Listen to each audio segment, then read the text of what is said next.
Mario Dumont. Puis on va revenir sur ce qui s'est passé hier. Essayer de comprendre comment ça fonctionne, c'est compliqué. Hein? Le pont Jacques-Cartier, c'est une société fédérale. Puis là, t'as le ministère des Transports parce que c'est une route importante. T'as la ville de Longueuil d'un bord, la ville de Montréal de l'autre bord. Qu'est-ce qui s'est passé au cours des dernières heures? On va essayer de le comprendre avec Nathalie Lessard, directrice des communications pour les ponts Jacques-Cartier et Champlain Incorporés. Bonjour, Mme Lessard.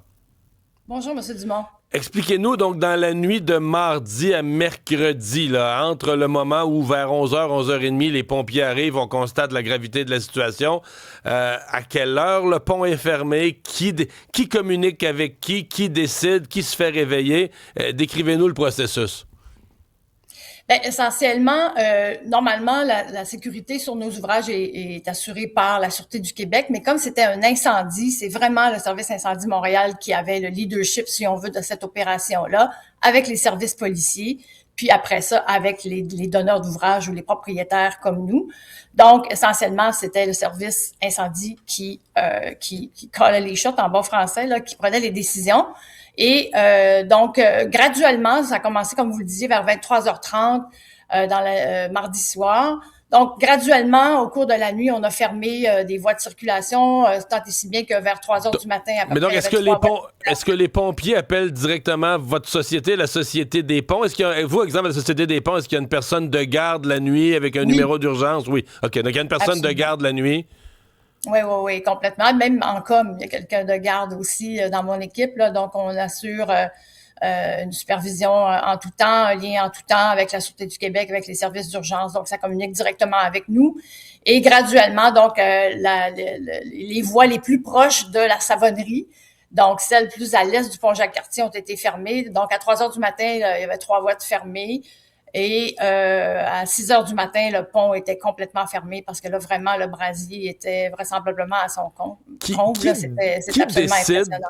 Qui décide? Qui a le dernier mot? Est-ce que vous pourriez dire, vous, non, nous, on ferme pas? Est-ce que le ministère des Transports est averti? Parce que là, t'as la congestion routière, t'as le danger. Là, je comprends que t'avais la fumée, t'avais les pompiers qui voulaient utiliser le pont pour pitcher de l'eau, pour arroser le feu. T'as plusieurs considérations, mais qui décide, mettons que ça s'ostine, puis qu'on dit, oui, mais je comprends là, que vous voulez faire ça, mais on va vous libérer 2 voies, on peut pas fermer le pont, c'est trop de congestion routière, Qui décide, en bout de ligne?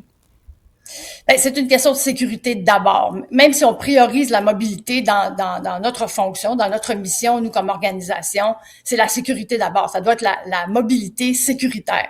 Donc, c'est vraiment les services d'urgence qui ont pris la décision. Nous, on ne s'obstine pas du tout. Par contre, on travaille avec eux tout au cours de la journée pour essayer de voir si on peut réouvrir graduellement des voies de circulation dès que ça se trouve sécuritaire.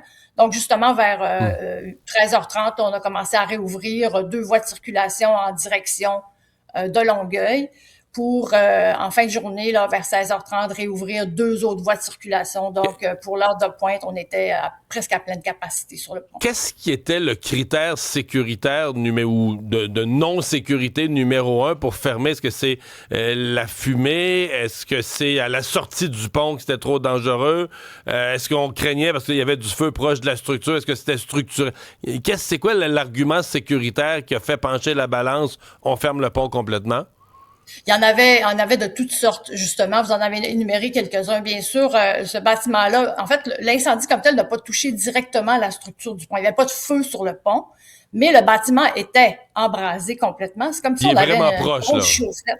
Ah oui, il est vraiment, vraiment proche, peut-être 10-15 mètres du pont. Là. La pointe du bâtiment est très, très près du trottoir du pont Jacques-Cartier. C'est au même niveau. Donc, le bâtiment, c'était comme une grosse chaufferette qui irradiait énormément de chaleur. Donc, on craignait que même si le feu n'avait pas atteint le pont, que la chaleur intense ait un impact sur la structure du pont. Donc, ça, c'était vraiment notre grand souci à nous. Et finalement, finalement, il n'y a rien là, au niveau structurel. Non, c'est ça. On a procédé à une inspection. Le pont n'est pas touché du tout. On est extrêmement content de cette nouvelle-là. Mais aussi, au-delà de ça, il vient le temps de réouvrir les voies de circulation quand elles ont été fermées pendant plusieurs heures dans des grands froids comme ça, nous, il faut procéder au sablage. Est-ce qu'il y a eu des débris qui sont tombés sur les voies de circulation? En plus, il y a eu de l'arrosage pendant plusieurs heures. Donc, il y a eu de l'eau sur le pont, de la glace sur le pont, mais les voies de circulation, les rues avoisinantes, c'est des patinoires. C'est des patinoires, c'est ça. Là. C'est ça. Donc, il faut déglacer tout ça. Qui est tenu d'informer le public? Parce qu'hier, ça a été long avant que l'information soit transmise. Google, Waze, etc. Personne ne le savait. Ça a créé complications pour les premiers arrivés. Qui est tenu d'informer le public? En fait, tout le monde est tenu d'informer le public parce que la SPVM, la SQ, nous, de notre côté, la Ville de Montréal, on a chacun nos plateformes, puis on transmet l'information au fil qu'elle nous est parvenue. Mais aussi, c'est qu'on a chacun nos considérations, même si nous, parce que plein de gens m'ont appelé hier, les médias, bien entendu, pour dire quand est-ce que vous allez ouvrir le pont, mais nous, on peut pas ouvrir le pont si les rues sont toutes glacées. Donc, il faut vraiment que la coordination soit complète pour que ça soit, quand on réouvre, ce soit complètement sécuritaire. Mais ça, oui, mais quand vous l'avez fermé... Ouais. Avertir Google, entre autres, ça, c'est... Parce que c'est niaiseux, mais de nos jours, là, la quantité de gens qui se promènent avec le GPS, là, parce qu'hier, moi, là, ça m'a amené direct sur un pont fermé. Tu dis, bon, ben là... Puis c'est quand même rapide. Je sais que c'est pas instantané, tout ça se passait dans la nuit, mais est-ce que c'est vous, vos services de communication? Est-ce que c'est les services de communication du ministère des Transports qui informent, par exemple, les services GPS là, que le pont est fermé? Nous, on n'a pas accès au service GPS de notre côté, là, donc peut-être que le ministère des Transports peut le faire, mais c'est pas des accès que nous avons, c'est pas vous. Malheureusement. Ouais. OK. Ben, c'est peut-être quelque chose, vous devriez peut-être entrer en communication avec Google et dire... Non, mais c'est pas parce qu'on n'a pas essayé, c'est que c'est pas okay. si simple que ça.